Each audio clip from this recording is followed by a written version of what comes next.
cutback for Vasilev, and Lukic! A banger of a strike for Jovan Lukic's first MLS goal! It's fallen out to Westfield! Oh, wow! He's nearly taken the roof of the net off! Philadelphia pounce again! Who gets his goal in his Union debut? The record signing, off and running in his first appearance for the club.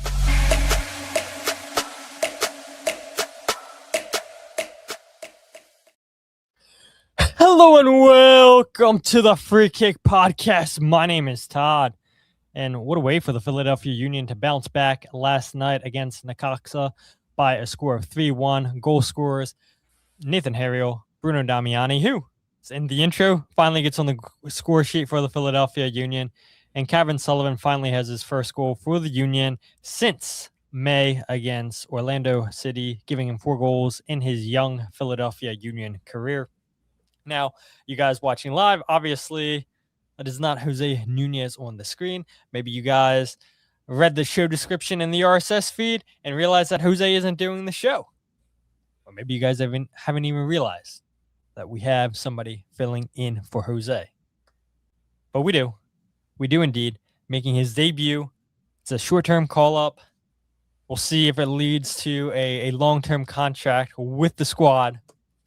He is my former teammate for the Philadelphia Ringers, my coach for the Philadelphia Union Media Day, Evan Konigsberg. Probably messed it up. Todd? How you doing? But how are you? I'm great. How are you? Honored to earn my first cap tonight. Yeah, man. You and I were joking. I had to bring out the jersey. We were teammates 4 years ago now? I don't know. Time flies by. You were like, do I bring out the Celtic jersey? Do I not? I don't want to upset Union fans. Meanwhile, which way do I go? This way. I have a Celtic flag scarf in the back. He still didn't switch on the Celtic jersey, but he is here making his debut. And I feel like you've finally come full circle, Evan. I've seen you do shows, whether it be with Mike Barrera, with Kyle and Jillian of the One Team We're on, Mark and Jose themselves last year on College Match Day Soccer, I believe, Mark's old podcast. And now you're finally on the Free Kick. And yeah, so happens to be without Jose Nunez. But how you doing? You said good? Yeah, I'm doing good. I'm glad that you're filling in. And it's great to have you on, honestly. It really is great to have you on. Yeah, well, thank you, Todd. I really appreciate it. Like you said, it's been a really cool year getting into the Union media space and the digital media space especially. And yeah, I'm just happy to be here. So I don't know, Evan. I mean, again, I've said it. You've done a lot of different shows. I feel like people have to know who you are. You do a lot of work with Philadelphia Soccer Now, right? So many articles. You're making videos, whether it be on TikTok, whether it be on their social medias. But I guess we got to do it for the sake of doing it. People don't know who you are. Give us a short introduction. Hi, so I'm Evan. I'm with Philadelphia Soccer Now. We cover the Philadelphia Union to college, to local amateur ball, even high school. And yeah, we're everywhere. We have a big team of writers, and we try to get to as much as we can in the area. And yeah, you can find my work on Philadelphia Soccer Now social media pages on all platforms, or you can find me on Twitter or Blue Sky at Evan Knows Ball, or I just made a TikTok account for my new short form videos. You can find me there as well with the same username. So yeah. All right, so people probably are confused. I said my former teammate and my former coach for the Union Media Day camp. So I'll start with the latter. So for people who aren't aware, Evan was supposed to play in this media camp day that the Philadelphia Union hosted about 2 months ago now. I feel like a month ago now. Time flies by. And unfortunately, somebody tore their ACL and they weren't able to participate, and they still showed up, which was great. But yeah, I'm just saying, Evan, if you were out there, we probably wouldn't have went 0-2 on the day. Yeah, that's on me. Never a good feeling as a guy with a 9-to-5 to tear your ACL. It's like an athlete thing to do. I was playing soccer when it happened, and I think the worst part about it, besides, letting you and the crew down that day, was I was talking so much smack to Jose, and I was like, I'm going to score 5, 6 goals on you, and just never got the chance. So next year we'll see where we're at in our recovery, and hopefully, if they have the event again, I'll be able to show you guys what I got. Well, hopefully you won't be scoring goals against us. Hopefully, they put you on the same team as us. But I guess, to be fair, right? Jose never was at the media game either. So both of you guys did not show up this year. Both of you guys excused because they're covering the World Cup. He was at Believe it's a day Ivory Coast versus Curacao, maybe, and then Yes. obviously your ACL injury. But then going back to what I said earlier, former teammate 4 years ago, maybe 3 years ago, Evan, we played in Icarus Cup with formerly the Brotherly Games team, Matt Ralph. Threw a team together, and long and behold, we didn't have enough players. And I believe he asked on Twitter, would anybody be interested in playing? And long and behold, you had reached out and said, yeah, I'd love to play. And what a baller that day. Team MVP. Didn't even come close. Somebody else reached your levels that day. I mean, Todd, stop it. Come on. we for sure let you down. Everybody knows that Joe Lister was the team MVP, but regardless, it was a great time meeting everybody. And if you guys haven't heard of Icarus Cup, I highly recommend looking into it. It's like a really fun, small-sided tournament that happens in Philadelphia every year. It was a great experience for me. I met a lot of guys, and it's honestly the reason why I do what I do now. So Yeah, for sure. So there is no news that I want to get to. I mean, Jose and I kind of talked about it, right? The reports of a young Brazilian striker being linked with the club, playing with Corinthians. Jesus Christ, Corinthians. I don't know. I really don't think that one's going to happen. If it happens, then Jose and I will be on here talking about it. But I would be shocked if the Union wound up paying $6+ million for yet again another forward. I know Jose and I touched on Eddie Davis being loaned to Loudoun United, which was a move that had to be done, in my opinion, because let's face it, he was only going to progress so much with Union 2 and MLS Next Pro. And we see it all the time where Jose says it, the players graduated. And I do believe Eddie Davis was one of those players that has graduated from MLS Next Pro and now is playing at a higher level, like Ryan Richter said, a higher level with Loudoun in the USL Championship. So that's the only thing newsworthy that I think's in regard to the Union. But there is something that broke right before we went live. I don't know if you saw this, Evan. Alexis Sanchez coming to MLS as a designated player with CF Montreal as a 37-year-old. What a horrible deal. I couldn't believe it when I saw the reports out there out of South America. I know Tom Bergert also tweeted it. 37 years old, being a DP for Montreal? What are we doing? I mean, I guess it's going to sell tickets, but I feel like MLS is way past that point in their history that they don't need to sign old, retired, washed players like that. Does he have any legs left? I mean, he was horrible with Manchester United, and I don't think he did anything once he went to Sevilla. This is mind-blowing to me, Evan.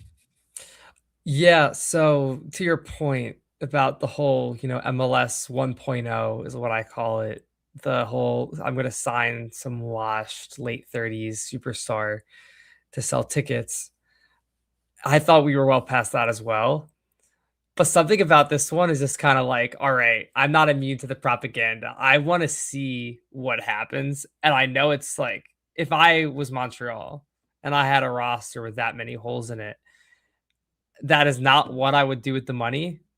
But I am going to be entertained by Alexis Sanchez at MLS, whether it's a car crash or if he kind of steps it up a little bit, which I don't think is going to happen. But if he does, that'd be kind of fun. So, it's again, I would hate it if my team was doing this, but they're not. So, we'll see. We'll see.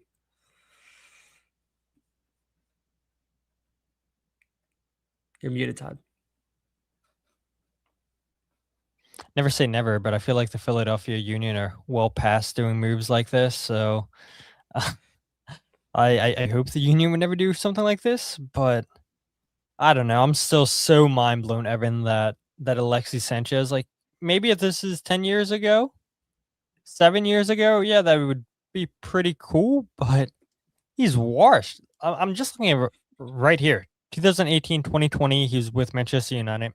And I remember there was this whole debacle. Oh, he's going to wind up going to Manchester City. And United didn't want that to happen. Goes to United. Horrible signing for them. Then he goes to Inter on loan, then Marseille, then back to Inter, then Udinese, and then Sevilla, where he only scored 4 goals. I mean, he's not the player he once was at Barcelona or Arsenal. And the only reason I see this move happening is to sell tickets. And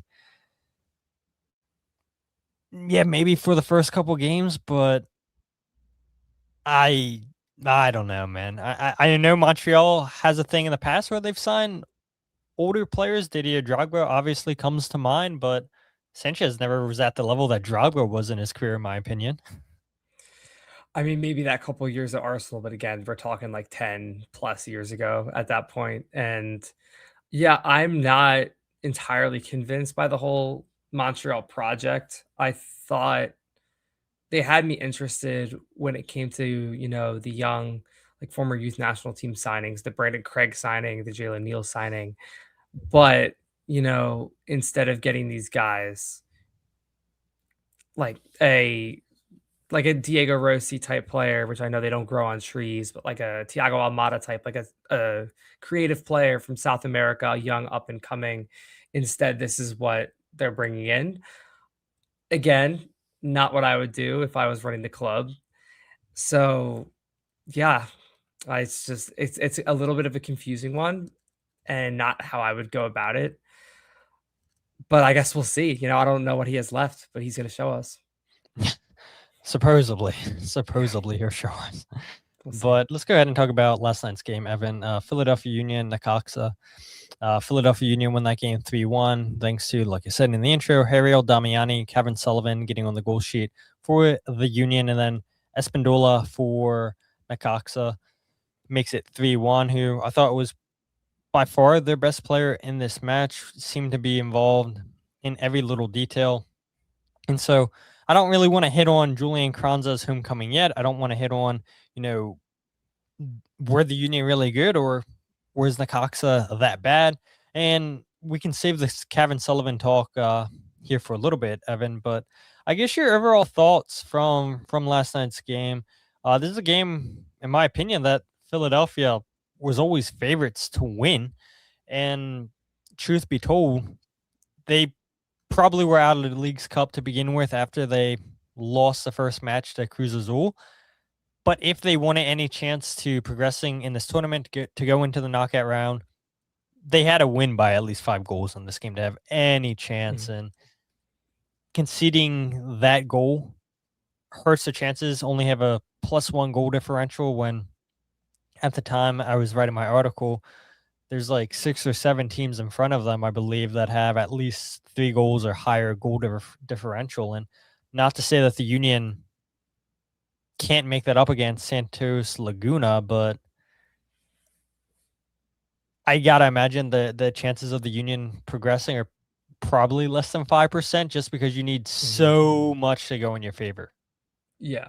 So I'm going to start with all of the non-soccer stuff, and then I'm going to get to the soccer stuff. So essentially, after losing their first game 1-0 to the champions of Mexico and seeing how the other results played out throughout the night, there are, like you said, there's already 5+, 6+ teams on 6 points.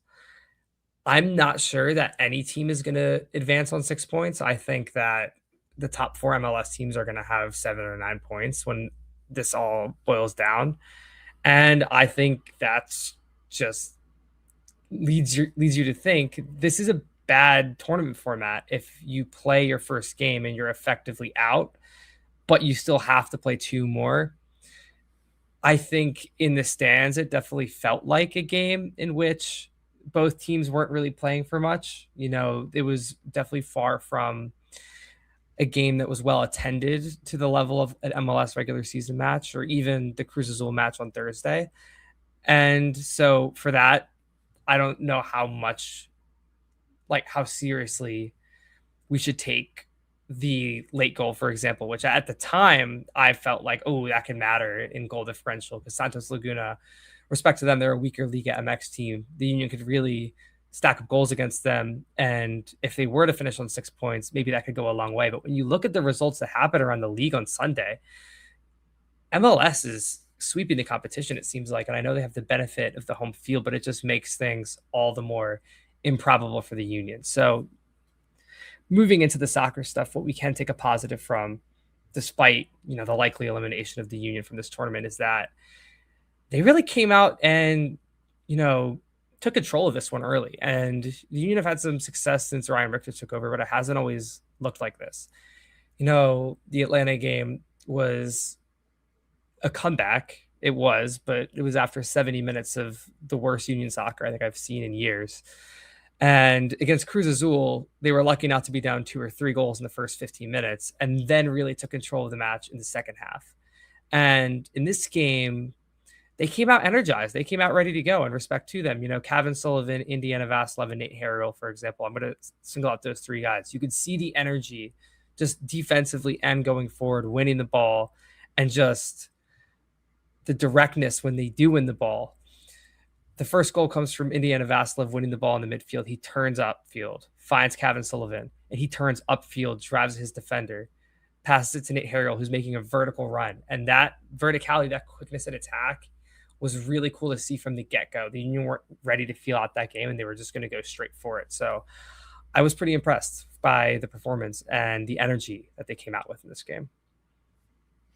Yeah, you had mentioned Indiana Vasilov there for a second, and he's a player that I've been pretty hard on for majority of the season. And then under Ryan Richter, it kind of seems like he's found new life. He's found new form. And I think maybe a big part of that is because Kai Wagner's back, and now the pressure to create on the left side of the field really isn't there for Indiana because you have Kai Wagner that's going to be out there creating a lot of the chances. And yeah, sure, there were moments where we'll see Indiana take players on 1v1, but I think his best attributes to this team, whether it had been under Bradley Cornell, whether it had been under Ryan Richter now, is his defensive work rate, winning back the ball, like you had mentioned, won that opening goal. And he's a player that I think does have a role in this team. I think he is a player that, whether it be coming off the bench or whether it be starting occasionally, I think because of that defensive work rate, because of the tedious pressing that he always does, I think that does play a part into the Union going forward. Now, is that a starter every single game like it was under Bradley Cornell? Probably not. And I would imagine once we see Quinn Sullivan continue to build up his fitness, we'll probably see both Sullivan brothers starting together. But Indiana Vasilov's really surprised me, Evan. I don't know how you feel about Indy in these 4 or 5 games now that he's played under Ryan Richter, but it does kind of seem like he's found new life. Yeah, so what I'll say about Indy, and to start to your point about Kai being back, I think that does alleviate, some of the pressure for Indy. I think when it was either Frankie or Nate behind him, that's a right-footed left back. You're just not really going to be crossing going forward on the overlap that much. And, Kai brings a solution to that. But I also think that Vasilov, his main strengths as a player are not scoring and are not like the final ball. It's not the goals and assists that you see out of some other attacking midfielders. But in the Union system, I think that's okay. Now, it was a very, very frustrating first half of the season for Indy Vasilov. And I know that he had chances that he missed. He had passes in the final third that he missed. But I don't think his game suits the Union as much when they are looking for a goal. But when they're ahead, it's he's one of the more valuable players in the field because of that work rate and because of his ability to keep the ball. And I think that seeing him in the first half of the season, it was frustrating because the Union were conceding early in games and they needed a goal. And, when he's not the type of guy that's like, okay, you give him space and he's going to pick you apart with a long ball. That's not really his game. I think Quinn and Anello are more direct threats to the goal than Indy Vassilev is, but he is such a Philadelphia Union player. The way that he works off the ball, the way that he's smart about when he presses, and he's quick to step up and win the ball back after a turnover. And I mean, you saw it in this game. He sets up the first goal and he has a great playoff and recovery for the third goal. He stays alert, chips it up to the back post, and Cavan scores it. So, I don't know if this means that Indy Vassilev is going to be like a lock starter by any means, given Quinn's returning, but it's cool to see him pick up on some of that attacking side of his game that was lacking, because if that side of his game is on and he's working, he's not going to be any fun to play against for sure. Yeah, and it kind of does remind me a little bit of Leon Flock, right? He was never going to score you a ton of goals with the Union, but you knew that, okay, Kai's going to push up pretty much every chance that he gets on the left side of the field, and you can have Indy sit back and cover for him. And now, granted, when Leon Flock was with the Philadelphia Union and what the Union are now, the Union never played with two defensive midfielders at a time like they do now. And so you do have the option of having, whether it be a Jovan Lukic or a Danley John Jock, which it does seem like it's more times than not Jovan's the one sitting deep to cover the runs forward by Danley, or covering Kai Wagner going up on the left side of the field, or Indy staying pressed up high in the field. But yeah, I think if you could just have Indy focus on the defensive plays, winning the ball back, let's quickly transition. I think that suits his game perfectly. And we've seen Alejandro Bedoya at times come off the bench to close out games. I think that's an option too for Vassilev, because again, I do think we'll see both Cavan and Quinn starting games going ahead in the future for the Union. It's happened once, if I'm not mistaken, in under Ryan Richter. They both started against, I think it was Cruz Azul, right? That was it. Yeah, that was yeah. So I would imagine we continue to see that in different parts of the season. Does that happen against Santos Laguna? Good. Potentially.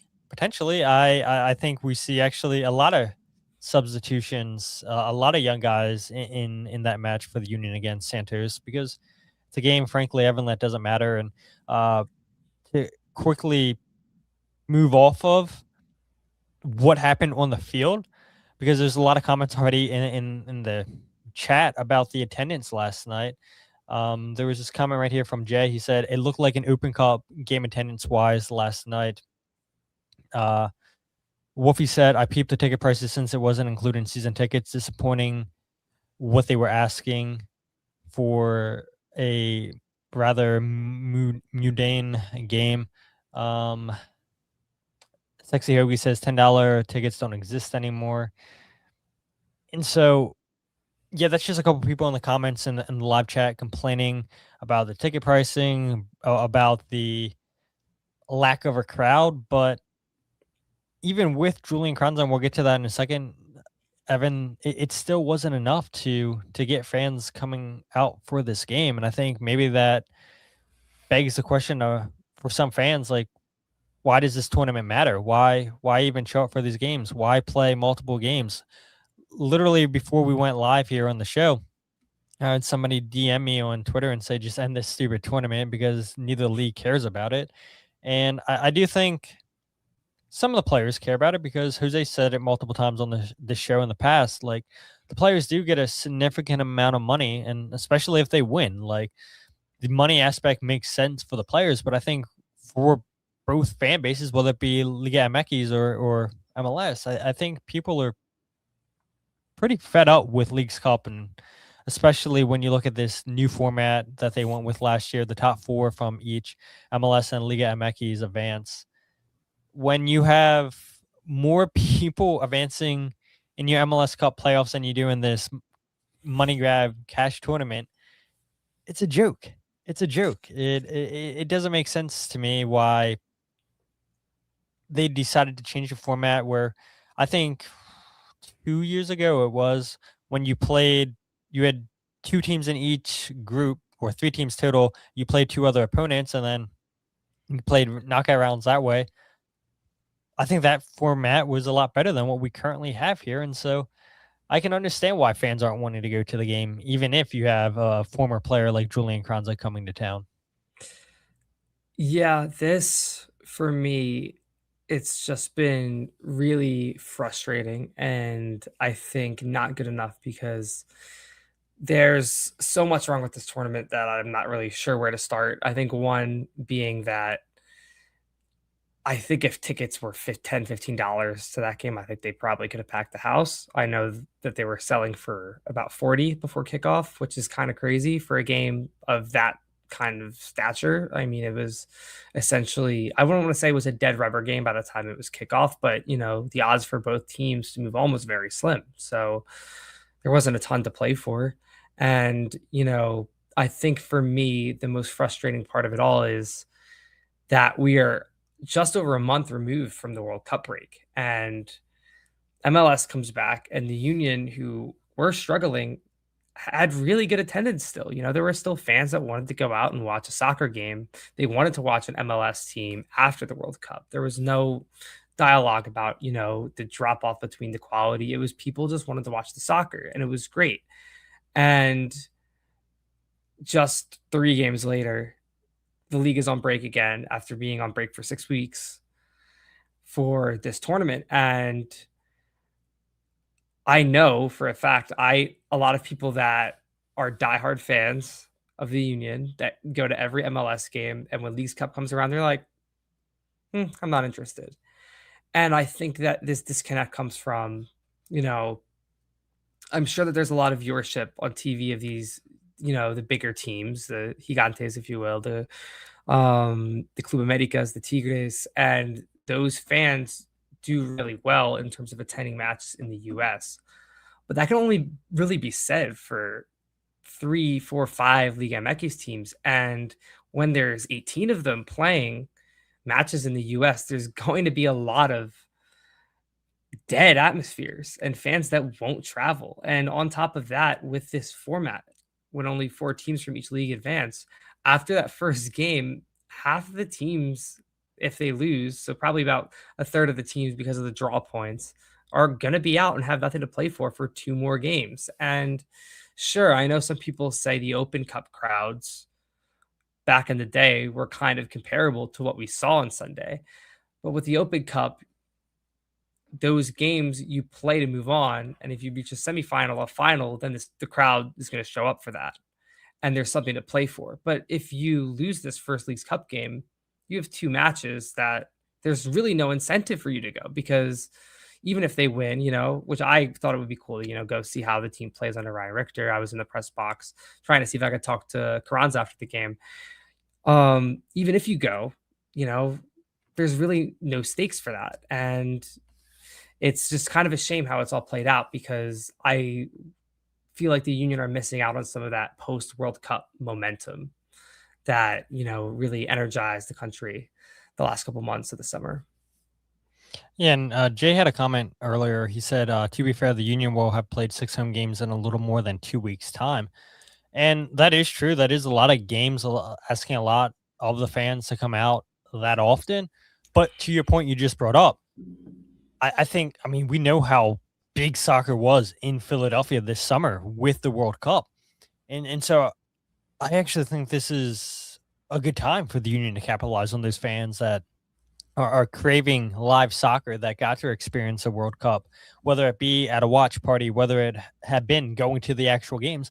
I thought these 6 games was a great time to capitalize. Now, the negative on that, you touched on it a little bit, Evan, is that the league went on a break again. How can we say, thanks, world, we'll take it from here? You play a couple games, and then you pause your league once again to play in a cash grab tournament that the fans have been telling you for years and years and years that they don't care about. It's so frustrating. And now you have to kickstart your league again on Sunday. The Union will take on New York City. And then they have Inter Miami on Wednesday, which is so dumb, by the way, Evan. Playing Miami on a Wednesday. I don't even know if Messi's going to play in that game because of his father passing away. And how many fans are going to know that? How many fans are going to show up next Wednesday, Evan, and expect Messi to be there when he's simply not potentially going to be there because of the passing of his father? And so, yeah, it's just so odd to me that we have all this excitement of the league finally starting back up after having an exciting World Cup, seeing how high soccer was. and then they lose all that momentum for a tournament that people just haven't cared about for years. And I get it. The whole aspect of playing international soccer, potentially playing in the Club World Cup, if you win the CONCACAF Champions Cup, that's a big draw. It's a big deal. But I think for a lot of this fan base, I don't know if they really care about that yet, Evan. I really don't. And so, yeah, it's a shame that after the first game, it seems like teams are pretty much out of the League's Cup. But yeah, that's where we are with this format now. You did mention Julian Carranza, and let's go ahead and talk about his homecoming. Did he speak to the media after the game, Evan? I'm not sure. So Carranza, I tried to get him after the game, but I was told no. So Carranza did the match day -1 press conference, and he also did, as I'm sure many people know, the pregame on Apple TV with his Eagles hat on. Yeah, we're always repping Philly. So after that, they said, "All right, we're gonna let King Julian take a rest now and get ready to head back." So we didn't get him after the game, but it was still really cool to see him walking around. He came out of the tunnel for warm-ups, and he actually went over to the Union bench. He hugged every single member of the Union staff, and then he hugged Jesus Bueno for maybe 30 seconds on the halfway line. So it was definitely an emotional game for him to come back. Absolutely. And we'll go ahead and play that clip that you mentioned. So for fans that maybe didn't have Apple TV on prior to this game, maybe you're like me a lot of the times and you're waiting till 7 minutes till kickoff and then you're putting on the game. But something told me, let's go ahead and put on MLS League's Cup, and watch Apple TV prior to this game.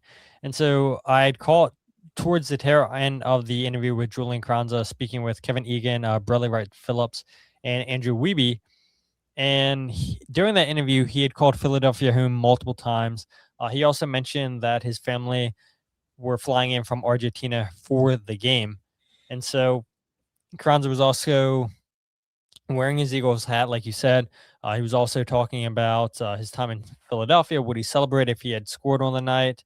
Also talked about still staying connected, watching the Union from afar. And I know prior to speaking with Apple TV, he had said in the press conference that he stays in contact with all of his teammates still. So this is Julian Carranza prior to the game talking with Apple TV. If I score, no, of course I'm not gonna celebrate. I'm gonna respect the tradition, and then I'm just grateful to this fan, grateful to this team that gave me the opportunity back in 2022. So, just grateful for that, and I respect them. All right, love that. You know this team so well, Philadelphia. You know the Philadelphia way. Ryan Richter, I'm sure you know him from his time at the club as well. How can you expose their defense, given that you know how they play? I mean, I know everyone in the team, so I've been watching the games also when I was overseas. So I kind of know how they play, who's gonna play, and if they don't play, I know the backup. So I'm pretty familiar with the team. I'm gonna try to do my game as well as I always did. Try to find spaces, drop, run behind the line. So I'm just gonna try to do that. Try to see how it works out. And of course, we had a plan as a team. But personally, I want to try to find my own spaces, and then knowing the players is going to be, I would not say easier, but I feel like I can know and I can manage and where to find the spaces. Hey, Julian, 2 words when we let you go here. Go Birds, brother, go Birds. Yeah, go Birds, and go Sixers this year. Come on. Julian, top man. Thank you so much for joining us. Yeah, thank you so much. Go Birds. But Julian Carranza, I mean, what a guy. And I saw Mark had said during that, he said there's only one Julian Carranza. And what a player he was for the Philadelphia Union from 2022 to the summer of 2024. And prior to this game, Evan, he was coming in on good form with Necaxa, scoring 3 goals in his first 3 games towards the start of the new season. He joined last season the Mexican side from Feyenoord for around $4 million plus a 10% sell-on clause in 9 games for Necaxa. He has 6 goals, and so it seems like he's finding new life, new form down in Mexico, prior to his time with Feyenoord and alone with Leicester City. And you heard it. He had said, when I was abroad, when I was overseas, I was still watching the Union games. And that's awfully similar to what Kai Wagner said when he went to Birmingham City. Now, does that say Julian Carranza wants to come back to Philadelphia? I don't know. But I do think that it was pretty emotional. I saw a lot of the pictures, the videos people were posting of Carranza hugging staff members, hugging players after the game with Quinn Sullivan. Thanks to Don Robson with the picture with Julian and Quinn Sullivan, which is the thumbnail for the show. But a very emotional time for Julian Carranza, and he also mentioned that was his first time back in Philadelphia since he left in 2024. Yeah, I mean, if you didn't feel it in your heart when he looked in the camera and said "Go Birds," you got to get your heart checked out. But yeah, it was a really cool experience to see him playing here again. I mean, for me, I think I'm happy to see him on the field. For those that don't know, he missed much of the last season with a health issue, pretty serious health issue, and this season he came back. He hasn't missed a beat. He has 3 goals in 3 games, like Todd said, and an assist to go along with it. So pretty good. He got a red card at the end of their last game for apparently covering his mouth. I don't know what that's about, but it's a new rule that people are adjusting to. So we'll give him the benefit of the doubt. But just seeing him come back in another team's jersey, it was a strange feeling, but it was like a really cool experience as well. I think all the players welcomed him back with open arms. I think everybody that was on the team a couple of years ago when he was around it, even some of the new players took some time to give him a nice handshake and ask him how he was doing. So I think everybody enjoyed it and everybody had a good time. Yeah, and the one thing too, I don't know if fans realize this, but Carranza, prior to leaving for Feyenoord in the summer of 2024, he had missed the Union's last 6 games because of an ankle injury. And so the last time that Union fans saw him in Subaru Park playing was May 15th of 2024 against New York City. The Union wound up losing that game, but Carranza actually scored in the 2-1 loss. And he's tied for the 3rd most goals in Union history with Mikael Uhre with 43 goals. And you hear people say it all the time. If Gazag's not on all those penalties, Carranza takes some of those penalties, he's probably a lot closer to number 1 than he is to number 3 on the Union's all-time goal scorer list. And I think Carranza could be exactly what the Union would need up front. I know last episode, Jose and I just started naming a whole bunch of former Philadelphia Union forwards, and we left off the name Julian Carranza. But I'll be honest, Evan, I don't know if the Union would bring back Julian Carranza because of the fee alone. I could easily see Necaxa asking for $7 million plus for Carranza. I know they played $4 million, but he's in good form. They got a pretty good deal, in my opinion, from Feyenoord for him.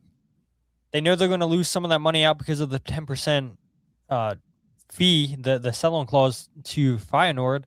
So they're going to want to get their monies back. And with him prior to Leagues Cup being in the form that he's been in, whether it be to another team in MLS, whether it be to one of the big dogs in Liga MX, I don't think Carranza stays with Necaxa that much longer, if I'm being honest. And as much as Union fans, as much as I think us in the media would love to have him back, I don't know if he'll ever return to Philadelphia, even with him saying all these great things about the club and embracing all these former players and staff members before and after the game.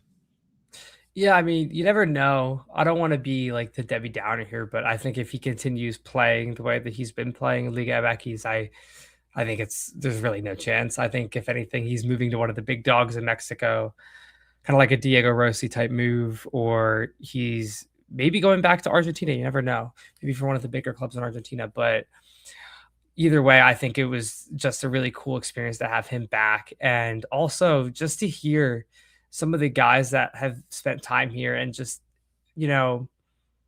have such a positive experience. I think that Kai and Julian going to Europe and still thinking about the club and keeping in contact with everybody and keeping up with the team. I think that bodes well for recruiting young players, saying, hey, we had these guys young and developed them, and they appreciated it and had a really good time. So I think, if anything, I know some people get frustrated about, you sign a young player and then they go somewhere else. But I think at the end of the day, this is MLS, and there are leagues in Europe that are a bit stronger. And, if you sign a player at 19, 20, 21 years old, and they end up being your club third highest record goal scorer before they leave, I think that you can't look at that as anything but a success. So I think, Kai and Julian are two Union success stories, and it's really cool that Kai came back. But for Julian, I think he's going to, continue to move up as long as he stays healthy, which is the number one thing. You're muted again. Sorry. Yeah, I agree with you there, Evan. But my question is, was Union really that good last night, or are Necaxa really that bad? And maybe it's a mixture of both. I think once we saw Ryan Richter take off Kai Wagner and switch Nathan Harriel to left back, Nathan was heavily attacked down the left side of the field. I think Necaxa realized that was the weak link. That was a player playing out of position. Yes, I know we've seen Nathan play as a left back multiple times in his Union career, but he was obviously a lot stronger on the right side of the field for the Union on the night than he was on the left side of the field. Now, I know the goal that the Union conceded was one that would probably annoy Ryan Richter and the coaching staff and the players themselves, because you had Jafet Siri and Neil Pierre both get caught marking Carranza, leaving a huge gap between Nathan Harriel and Jafet Siri. And because you have both the center backs occupying one fort, that's always going to bode a big disaster. And credit to Necaxa for capitalizing on that moment. And I felt so bad because Andrew Rick makes a huge save like 30 seconds prior to giving up that goal. Andrew Rick, by the way, too, had a fantastic game. 8 saves overall on the night. Again, this guy's got to play, Evan, and I'm sure he'll play the final game against Santos Laguna. Ryan Richter did say prior to this game that Andrew Rick would get the start on Sunday night. Give him the start on Thursday night. No need to risk Andre Blake. No need to throw George Marks out there. Just let Andrew Rick finish out this tournament. But the Union were great in the first half, despite being outshot by Necaxa. Overall, throughout this game, 16-12, 9 shots on target compared to the Union's 3. But other than, making those massive changes, particularly at left back, which again, we continue to see, if there is no Kai Wagner, this team struggles with having coverage on the left side of the field defensively. And yeah, Nathan can do a job, Frankie can do a job, but it just shows you the level that Kai Wagner's at compared to those guys that, again, to be fair to them, not natural left backs, but it tells you how bad it was at the first 15 games of the season, just not having a left back on this roster. Yeah, to your point. And, I know I said earlier in the show that take everything from this game with a grain of salt. It's kind of, a dead rubber game, but I'm going to be positive here. And I'm going to say that whether you think Necaxa were bad or good, this is leagues levels above what we saw in the first half of the season under Bradley Cardinal. So if you zoom out a little bit, 3 MLS games, if I'm correct, and 2 Leagues Cup games under Ryan Richter, 4 wins and 1 loss. That in itself is just, the Union had 2 MLS wins all season. I think they had 1 actually before the World Cup break. 1 MLS win. So that in itself is a huge jump. But even looking at the performances themselves, I think that the last 2 matches have been some of their better performances. Even, in Cruz Azul, you don't get the result, but the second half, the Union looked really threatening against, honestly, one of the best teams in North America. And while that Atlanta game was probably the worst out of all of them, even though they won. And Seattle was a pretty solid performance, and so was the Red Bulls game. I'm very encouraged by what I saw on the field in the last two matches after, of course, that 15 minutes against Cruz Azul. And it's less about, like the score and more about what I'm seeing in terms of the attack, in terms of creating chances and the finishing, which has been a big pain point of the season. Maybe not as much against Cruz Azul, but right here, Bruno Damiani gets on the end of this ball. And this is just like a ridiculous pass from Lukic and an even better cross from Nick Harrell. But how many times this year, Todd, have we seen a low cross come in? I can tell you for a fact, one of these happened against Cruz Azul. A low cross comes in and the strikers just aren't on their toes. So this is baby steps forward. I get it. It wasn't Cruz Azul. It wasn't Necaxa's best game. But I'm honestly really thrilled by what I saw on the field the last two games. Had to make sure that I wasn't muted because I'm trying to add more clips to the show. Should have done it prior, but yeah, that pass, and I'll show it again. The pass from Jovan Lukic is absolute filth to bypass both the midfield and defensive line of Necaxa, and for Nathan Harrell to get to the end of that, to play that first time across the 18-yard box for Bruno Damiani, who, let's see if I can. StreamYard might have fixed it where you can't really go back to exactly where you want to go to. I can't even pause it. This sucks.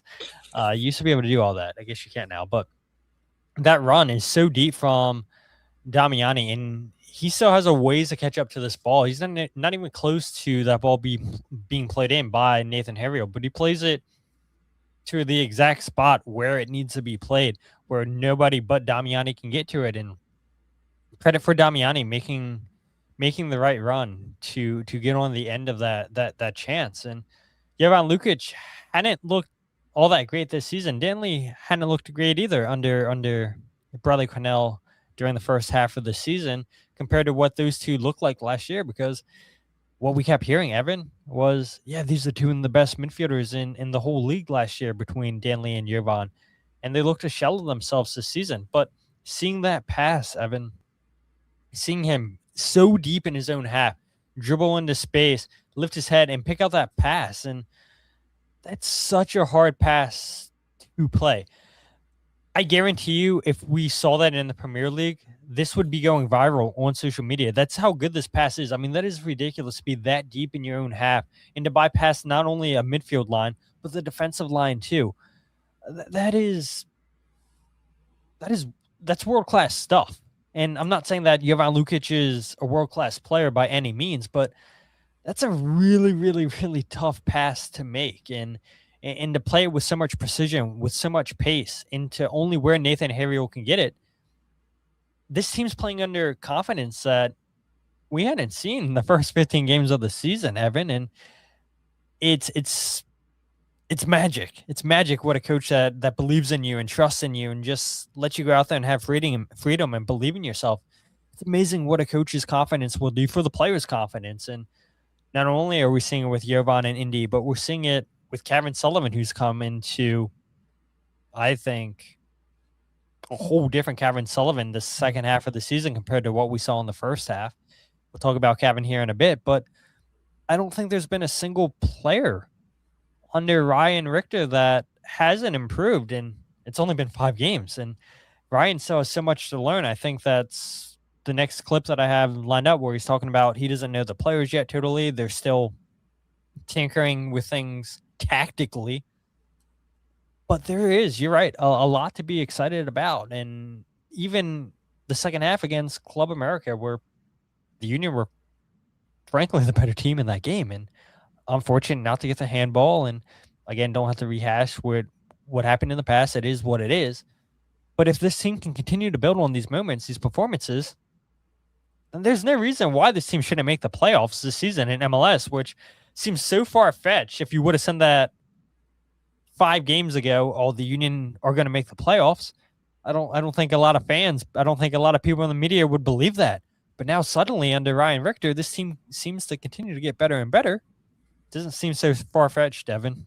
Yeah, so a couple of things. Number one, imagine if the sprint season had just finished up and we were going into a new season starting this fall instead of next fall. Then you would be top of the table on 9 points in 3 games. So frustrating.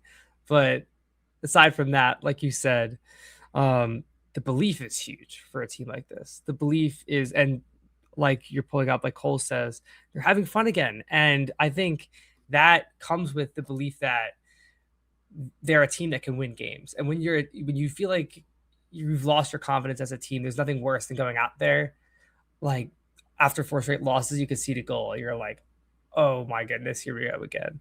But coming into that and back to the passing highlights and the performances from the midfield, specifically from Lukic and Danley, when I talked to Ryan Richter early in his tenure, about what he's doing differently, specifically to the team under Bradley Carnell, he emphasized picking their moments in the press and not going after every single ball that comes into the midfield. And while that has helped the defensive organization, I think it's also helped Lukic and Danley be cleaner on the ball because they're not running around the field the whole game. They're not tired. Their legs aren't heavy. And Lukic can afford to, turn and play that pass all the way down the field. I know it's only 15 minutes into the game, but still, I feel like his overall play has just been cleaner in general. So I think you're really starting to, reap the rewards of some of these minor changes that are showing up in a big way under Ryan Richter. And before I stop on this point, I just want to give a big shout out to Nate Harriel, who wore the armband for the Union. He was the captain, one of the younger players on the team on Sunday night for the Union, and he scores a goal, which he's not known for, and drops that assist on an absolute dime for Bruno Damiani. So Nate, have a day, Nate. Enjoy it. And all of a sudden, which I feel like I've never been able to say this, but the Union have a selection headache in defense now. They have depth on both sides of fullback and multiple center backs that can go. So we'll see how that plays out for the rest of the season. I feel like Neil Pierre has to continue to start there. I mean, Jafet Siri has been fine at times, but again, does get caught out marking Carranza with Neil Pierre, and it's little things that could still be corrected by this team. And I think that is kind of what Ryan Richter was hinting at the end of this game. I'll talk more about on-field things, but you can see we can try different things, try some players that you might not use in a league game to see exactly where they're at and see if they have a role that they can play in the first team. And, I think one thing that we definitely learned, we used in the Atlanta game, but if you're chasing a goal at the end, what we changed to at the end, we used that again in Cruz Azul. And even though we didn't get the goal, I think it was a tactic that we could use again if we're chasing a goal at the end of the game. So it's trying some new things. And again, I don't know the team perfect. I don't know the players, everything about them yet. So it's still trying to learn a little bit about what the best fit is in what moment of a game and who you can rely on for a role and what role the guys can carve out for themselves as well. So that's going to be every game. That's always changing, but just because we're 5 games into this, you're still trying to figure out a few pieces and just what the best way is to set our team up for success in different situations. So do you tinker with the lineup against Santos on Thursday, Evan, if you're Ryan Richter? Oh yeah, I mean, not just for, I know chemistry-wise, you want to, get your unit together. And Richter did kind of stick with his 11 for the first 3 MLS games. But, there's, like we were just saying, 6 home games in a span of 3-4 weeks. I think that guys are going to need rest. And I think what I would do in this match is I would play some of the less experienced guys that are on this roster. Maybe Kellen LeBlanc gets a shot. Maybe Malik Jakupovic gets the start. Maybe we even see Rafael Uzcategui. So I'm not really sure what Richter's thinking, but I would rest up ahead of. I mean, you got 2 Eastern Conference matches coming up. You have Miami next Wednesday, and you have New York even earlier on Sunday. So I would probably rotate as much as possible. Maybe we see Ben Bender and Jeremy Raffanello make appearances on Thursday just to see what they have. And we haven't seen Augustine Anello a lot under Ryan Richter. Maybe he gets a start and can prove that, hey, look, he deserves a little bit more minutes than what he's gotten under Ryan Richter. But yeah, I do think it was a mixture of the Union being really good on the night and then Necaxa being a pretty bad team. And Yeah. they look a lot better in the second half because Union make a lot of these changes, and you move Kai Wagner off at left back. And again, we saw what this team looked like the first 15 games of the season, not having a left back. And you would have thought you don't go out and sign a left back for a roster, you're gonna have a pretty big hole to fill. But speaking of filling holes, Cavan Sullivan, and we talked about this a little bit earlier, Evan. This team, we had questioned at the beginning of the year, where's the attack going to come from? Obviously, no Kai Wagner to start the year. Quinn Sullivan was still out with that ACL injury. We expected Cavan Sullivan to get a lot more game time this season, and I know it really wasn't coming as often as maybe Union fans wanted under former head coach Bradley Cornell. Cavan's obviously played a big role under Ryan Richter since becoming interim manager, and Cavan finally gets a goal on the night. Finally, after I feel like weeks and weeks and weeks of getting so close and creating so many chances, he gets an assist, he gets a goal on the night. And this is a player I think a lot of people knew that Cavan had it in him, and the sky's obviously the limit for this kid. Ryan Richter had said a couple weeks ago that the form that we've seen Cavan and Frankie Westfield in, like Ryan knows that they could hit higher levels than what they had been showing the last couple weeks. And I think we got to see a glimpse of that one Sunday night, Evan, with how good Cavan can actually be. And it's not even what he was doing offensively. Like, yeah, that's great that he was getting a goal and an assist, but defensively too, right? He's winning the ball back. He's recovering the ball. He's putting in tackles and springing counterattacks. And I think for the Union, you obviously have Kai Wagner back. Frankie Westfield continues to create chances for the team. Cavan Sullivan's now hitting another form. Quinn Sullivan's obviously going to get more and more comfortable the more minutes he's playing. If you can get Augustine Anello firing on all cylinders, now we have a team that where the chance is going to come from. Now you have at least 5-6 players that can create chances. There's plenty of chances being created for the forwards now. Yeah, I mean, it's definitely you could definitely see the step up for Cavan from the first half of the season. And honestly, even just before the MLS break as well, I can remember the Orlando game specifically. You really started to see him, and you really started to see him get more involved in the final third and, not just take some dribbles. What I'll say about the Carnell versus Richter thing is when it comes to his minutes, when he started the season this year, I think he was still 15. He may have just turned 16. Carnell giving him, 45, 60 minutes, not really letting him go the whole game. I think a lot of that was less about belief in the player and more to do with, keeping him healthy. On the other side of things, when it comes to less about being on the field and more about the tactics and what is being asked of him on the field, I think you could really feel the belief that Ryan Richter has on him. I remember some of the post-match conferences under Bradley Carnell. It was very important to him that he plays the right way and he knows when to keep the ball. He knows when to go out as a man. And Ryan Richter's answers when we ask about Cavan are very different, and it's very much about, commending how hard he's been working, about how he's been improving so much. And you can just see the confidence. I mean, Cavan's never been a guy to shy away from a step over a trick, but he was pulling them out of the bag on Sunday night. So you could really just see the growth in confidence as well as just the overall development of his game, because at the end of the day, he's getting better every week. He's getting better every week. He's getting more experience every week. And Ryan Richter made a really good comment post-match about the goal that he scored, because it wasn't a type of goal where Cavan put a guy on skates one-on-one and he cuts in and hits it in the far post. He made a smart run and he arrived in the box at the right time. And those are goals that are going to continue to come as long as he keeps providing the effort. So doing the little things right is just going to go a long way and just fills as well just a big hole that the team needed. Yeah, I agree. And I pulled it up here real quick. And so under Bradley Cornell this season, Cavan had only played 90 minutes twice. The first time against Defense Force at home in that 7-0 thrashing on February 26th, and then he played 90 minutes against Columbus Crew on May 16th. But so far, under Ryan Richter, we've seen Cavan play 85, 89, 90, 90, and then last night was his shortest stint under Ryan Richter, playing 60 minutes.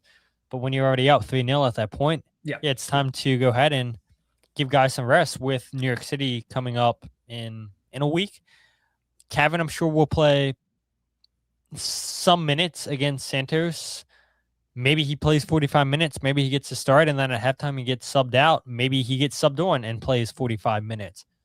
But you're already seeing the night and day difference with Ryan Richter just trusting Cavan to play pretty much 90 minutes every single game, minus last night. And he's a player, and we saw it too. I remember against, I don't want to get the wrong team. I want to say Inter Miami, and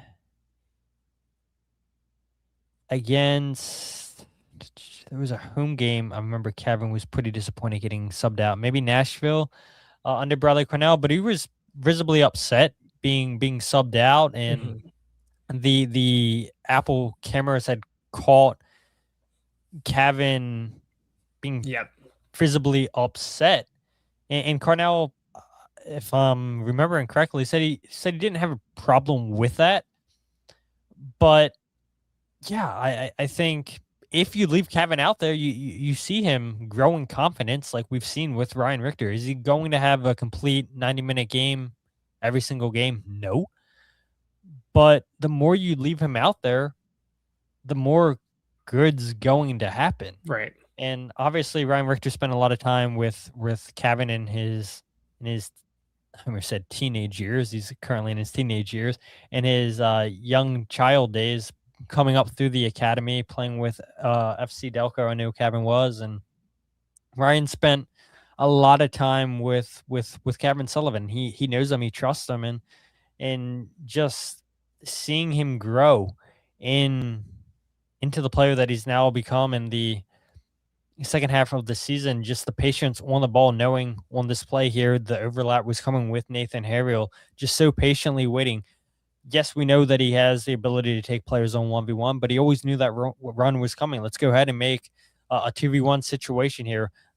Cavan probably has the confidence and belief in himself that, yeah, I could beat this player 1v1, but let me think smart. Let me play it simple and just play this ball through on to Nathan Harriel, and Nathan with a fantastic finish. And then Cavan makes it a little bit difficult there. Won his goal, chested down instead of maybe hitting that first time. But to his credit, he had enough time to go ahead and chest it down and then finish it with his left foot. But yeah, I said it earlier, and I know I'll probably say it in future episodes, but wow, who would have thought a coach that has confidence and belief in you is going to bring the most out of his players? Yeah, I mean, again, the confidence, you can just see it. Even in the Cruz Azul game, a couple of times, just dribbling straight past Eric Lira, who's one of the better defensive mids. Yeah, it was the Nashville game. Who's one of the better defensive mids on the continent, just driving Lira crazy in that game. And in this game, maybe less about the goal and more about the assist, with the confidence, just a couple step overs, make the defender, not sure, and just lay that ball off perfectly for Nate Harriel. But back to the minutes, I wanna be clear about the fact that Cavan's good enough to play, but we have to remember that this is a 16-year-old, and we've seen recently, in world soccer, if you guys watch Barcelona, you watch the big teams in Europe, you've seen this where sometimes players get too many games to their legs too early. That worries me a little bit. Maybe it doesn't worry the Union coaching staff. I know it worried the former Union coaching staff, because they alluded to it multiple times. But one of these next couple of games, I think you'd have to expect to see Cavan get a rest. I think you're going to want him for the Miami game, and you're probably going to want him for part of the New York City game at least. So maybe the Santos Laguna game is a good game to rest him. And I know it feels like, you want to develop your young players, but at this point, he's a lock starter. So you're going to have to pick and choose games for him to play, especially with all this fixture congestion coming up.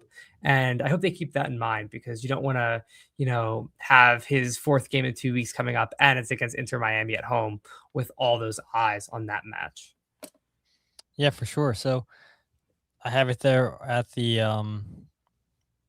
scroll. I said, what's next for Cavan Sullivan? Ryan Richter was asked after the game, there's 2 FIFA International windows coming up from September 21st through October 6th. And then there's another window from November 9th through 17th. Is it too far-fetched to say Cavan Sullivan could earn his first full national team call-up? That's not my job to pick that team. But I think what you said is he's getting better every game, and challenging him to continue to do the good things he's doing, and then on top of that, be productive with goals and assists. And he had both a goal and an assist tonight, so this is a big step forward.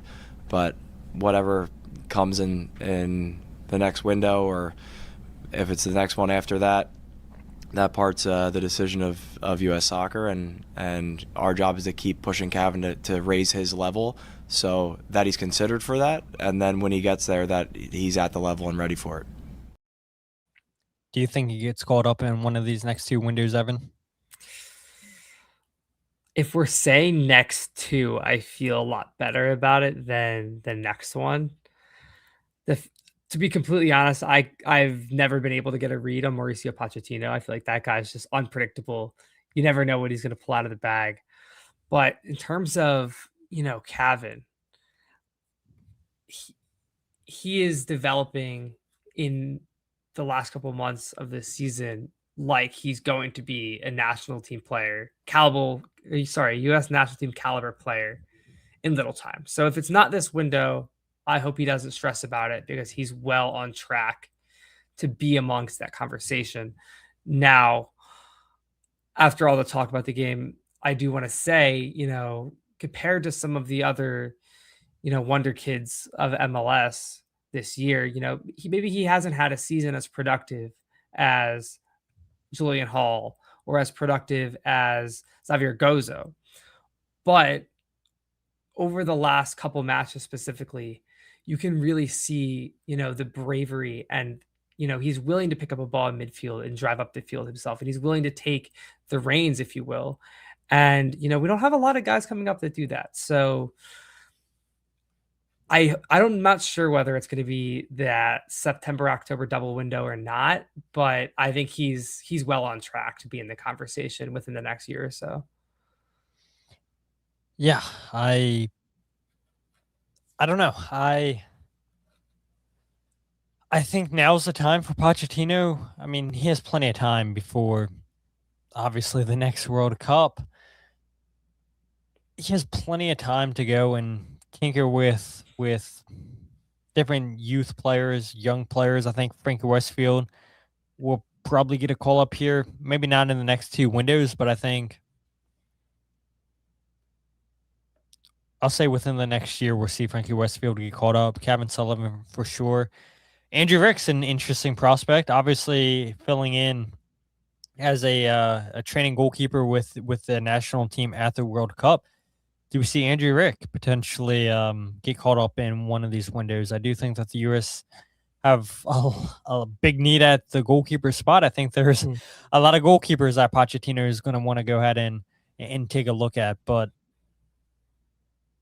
as disappointing as maybe it was not to see the Union have anybody caught up to the latest U20 squad for the U.S. national team, I do think that they will have at least 2 players in Frankie Westfield and Cavan Sullivan within the next year get called up to the national team. And hopefully both of those guys can be staples for years to come. But both of them have had incredible second halves of the season so far under Ryan Richter. I think if you would ask me who's had the best season overall, I would say Frankie Westfield's been the Union's most consistent player. And I think Ryan's the coach to take both of those players to the next level. I'd be shocked if Frankie Westfield's here past the end of the season with how well that he's played. Obviously, Cavan's still here until he's 18 years old. But there's a lot to like about some of these young players on the Union's team, and these guys, again, I know I'm saying it, but it matters so much. Playing for a coach who has confidence in you.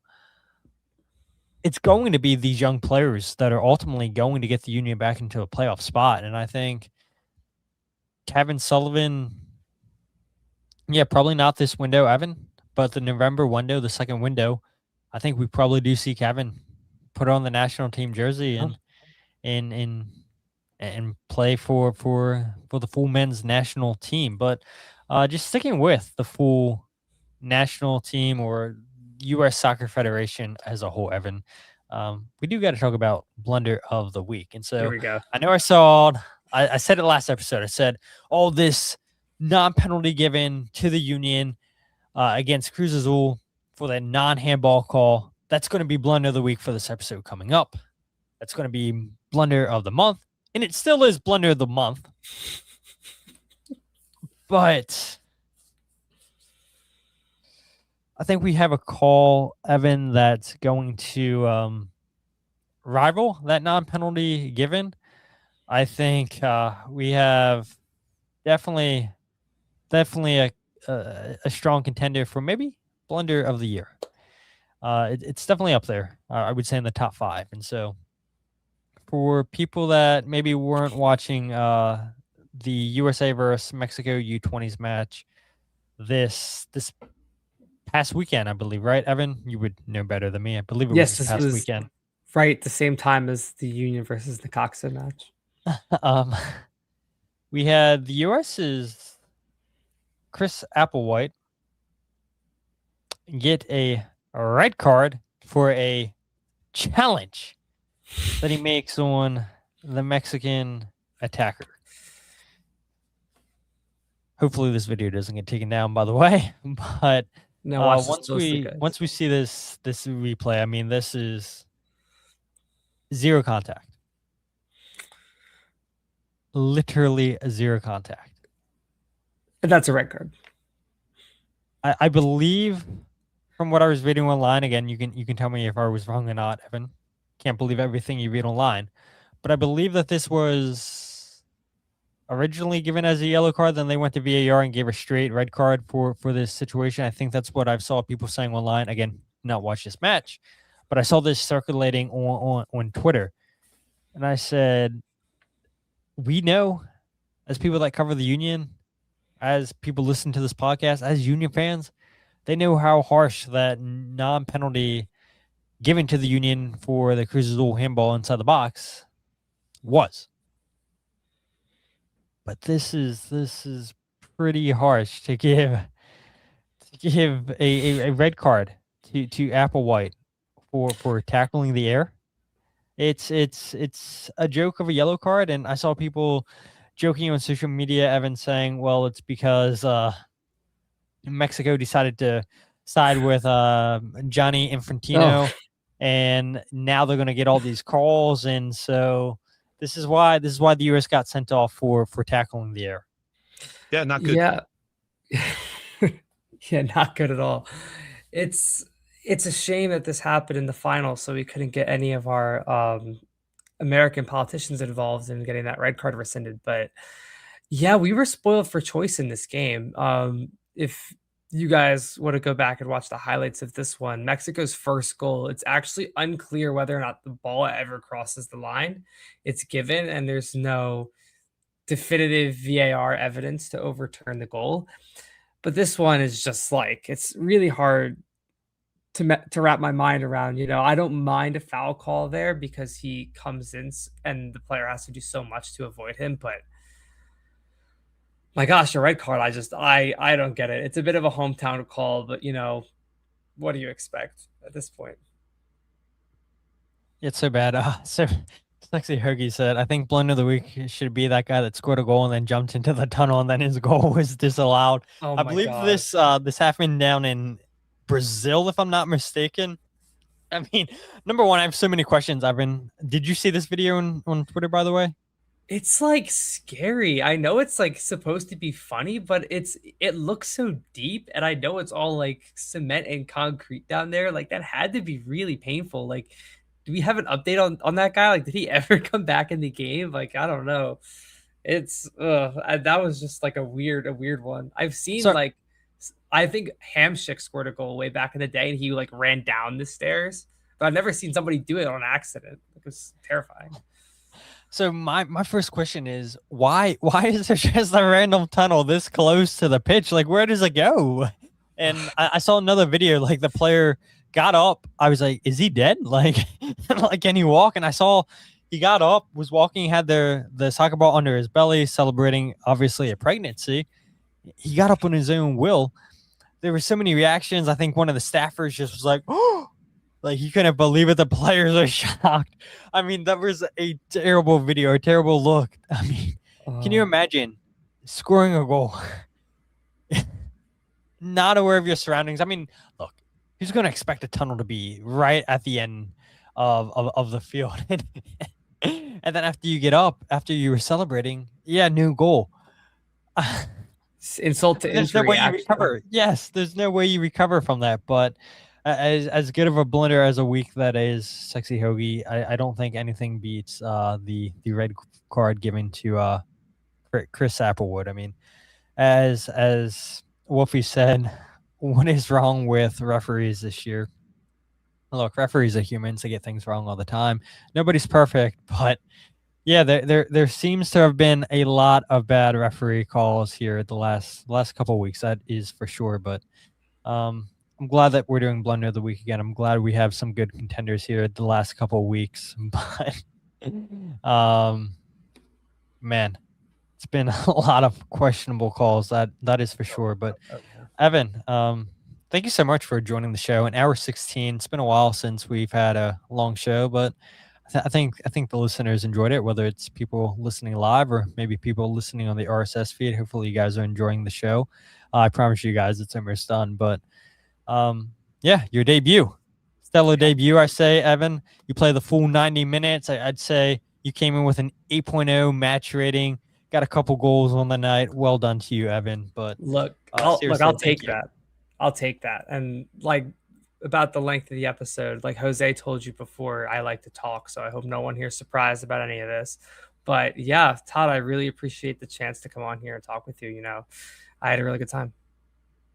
Yeah, it's been a pleasure having you on. And again, a lot of people, and this always happens, more people start listening to the show towards the end than they do at the beginning. And so if people aren't following your work, if they don't follow you on social media, where can people follow you, Evan? Yeah, so I'm a contributor at Philadelphia Soccer Now. You can find us at philadelphiasoccernow.com. That's our website. And we're also on all platforms of social media, YouTube, Instagram, Facebook, Twitter. And you can find me on Twitter, Blue Sky, and TikTok at Evan Knows Ball. So yeah. Yes, Evan Knows Ball. And I think Jose said it at the beginning. If I can find the comment here. Jose said, where is it at? Did I play it already? Oh, here we go. Jose said at the beginning at 9:20, he said, chat, does Evan actually know ball? So we're an hour 18 into the chat or into the episode. So yeah, let's leave it up to the people on Twitter and Instagram. Does Evan actually know ball? But shout out to Jose really quick, because he was one of the people that convinced me to keep this username. So Jose, thank you. It's funny. I like it.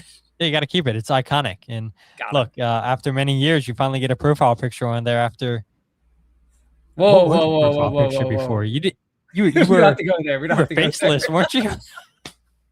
We don't have to go there right now, Todd. He said, "Let me get more professional." And oh yeah, I had to clean up my act. Yeah, hopefully you just delete all your tweets and everything, start fresh. I mean, these people, man, not to go on a rant real quick, but I mean, you see people get exposed like all the time for like these old tweets and everything that they put out when they were in like middle school, high school, and everything like that. And I don't think I would ever be a person that would ever like make any controversial tweets or anything like that. But I could just imagine, like, man, if I would have had Twitter back in the day, like, there's got to be people that are going to dig up all this stuff. So I am happy that I did get into Twitter a lot later and everything. And it's like, yeah, I don't have to worry about having to clean up my tweets or anything like that, because these people that, you know, have had Twitters for all these years and everything, like, oh, now I need to be professional. Maybe let me go ahead and everything. Yeah, exactly. It's like, man, like, you found the time. how do you find the time to go ahead and clean up your act? But yeah, if you guys aren't following the podcast on Twitter, Instagram, or Facebook, follow at Free Kick Pod, wherever you get your podcasts, The Free Kick. Check out the YouTube channel, youtube.com/freekickpod, live every single podcast on YouTube and Twitter. And then if you guys want to check out my goals breakdown videos, the articles, or the podcast all in one place, thefreekick.substack.com. As we go and look, Evan is Jose's replacement. JK, Wolfie says. Sexy Hoagie says, this has been my favorite show ever. Not sure why. Val says, Evan knows ball. So you have one person so far saying that Evan knows ball. Nobody else is saying you know ball.